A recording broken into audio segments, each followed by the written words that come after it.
नमस्कार दोस्तों, मेरा नाम है सत्संग और इज़राइल वर्कर्स के बारे में हम लगातार वीडियो बना रहे हैं। और जब से 16 जनवरी से रिक्रूटमेंट की जो भर्ती हो रही है उसको लेकर के कई सारी इन्फॉर्मेशन हम शेयर कर चुके हैं। इसी दौरान आप लोगों के बहुत सारे सवाल होते हैं, सवालों के हम जवाब भी देने की कोशिश करते हैं। लेकिन इसी दौरान जो मीडिया में छप रहा है, क्या आप उसको पढ़ रहे हैं? होपफुली आप पढ़ रहे होंगे, लेकिन कुछ ऐसी भी जानकारियां हैं हो सकता है आपसे मिस हो गई हों। मैं बात करूंगा द हिंदू में जनवरी 18 को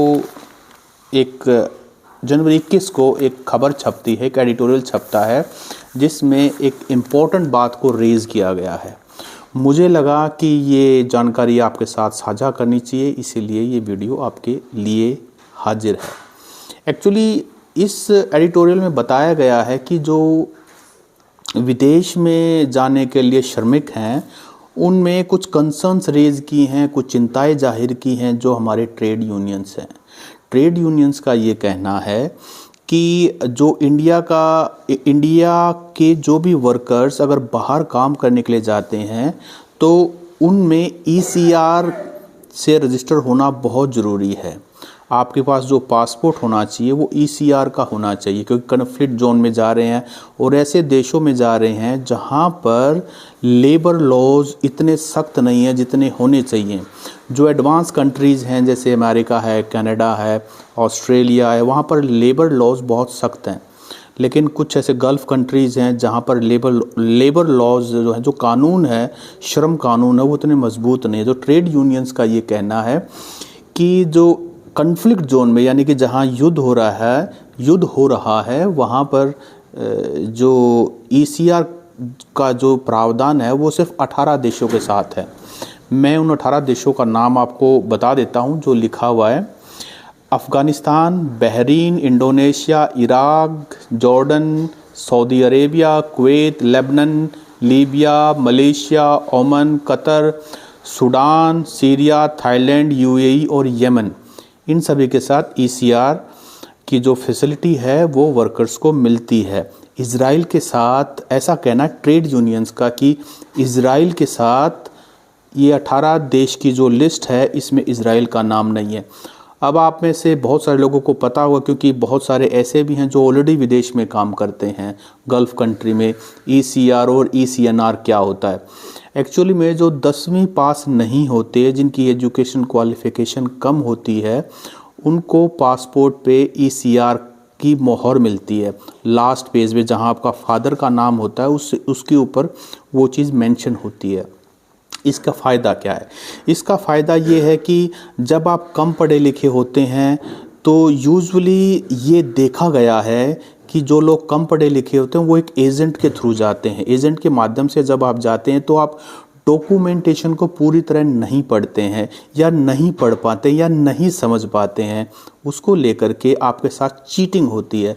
विदेश में आपको एजेंट कुछ कहेगा, पैसे आपसे पकड़ेगा। जब आप विदेश की धरती पे जाएंगे तो आपको कहा गया है कि इलेक्ट्रिशियन की जॉब मिलेगी आपको, लेकिन वहाँ जाके आपसे दूसरे काम करवाए जाएंगे।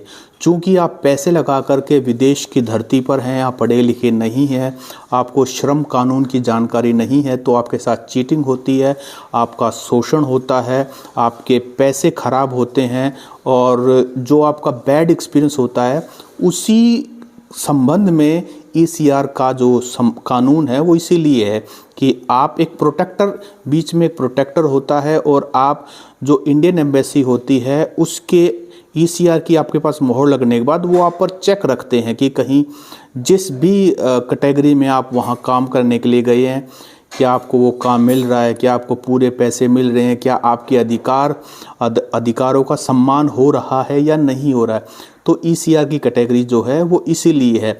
तो जो ट्रेड यूनियंस है उनका यही कहना है कि इज़राइल जो है उस लिस्ट में नहीं है 18 देशों की।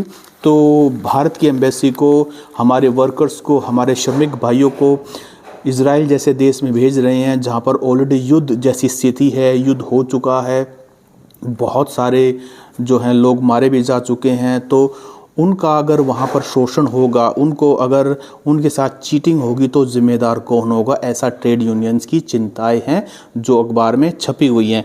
इसी को लेकर के जो MEA के स्पोक्स पर्सन हैं रणधीर जायसवाल, उनका भी कहना है कि देखिए लेबर लॉज इज़राइल में बहुत स्ट्रिक्ट हैं, वहाँ पर सिस्टम बहुत अच्छा है और इज़राइल जो है वो OECD का मेंबर है, यानी कि organisation for economic cooperation and development.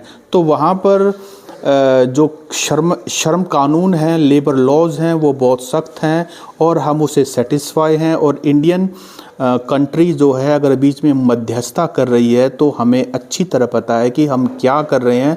हम जिन भी श्रमिकों को यहाँ से भेज रहे हैं उनका पूरा ख्याल रखा जाएगा। यहाँ साथ साथ मैं दो चीज़ और मेंशन करना चाहूँगा वीडियो में आपसे विदा लेने से पहले।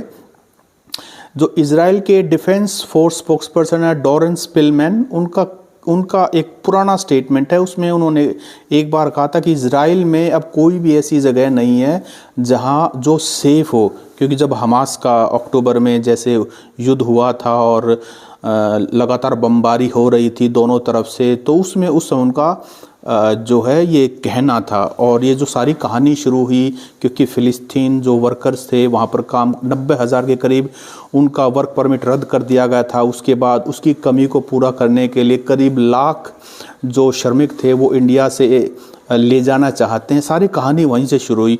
और लास्ट बात जो मैं कहना चाहता हूँ कि एक पार्लियामेंट की स्टैंडिंग कमेटी 2019 की, जिसके हेड शशि थरूर ने भी इस बारे में एक कंसर्न रेज़ किया था कि जो हमारे लेबर यहाँ से विदेश जाते हैं तो उनको लेकर के जो उनके वेलफेयर की बात है, जो उनकी सेफ्टी की बात है, उसके लिए जितना पुख्ता इंतज़ाम होना चाहिए, जिस तरह का डेटा इंफ्रास्ट्रक्चर होना चाहिए, उतना हमारे पास नहीं है।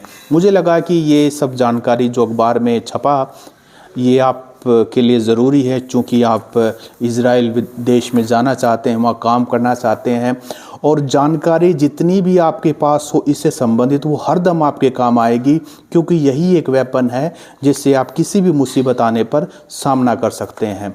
आज की वीडियो को यहीं ख़त्म करते हैं। धन्यवाद।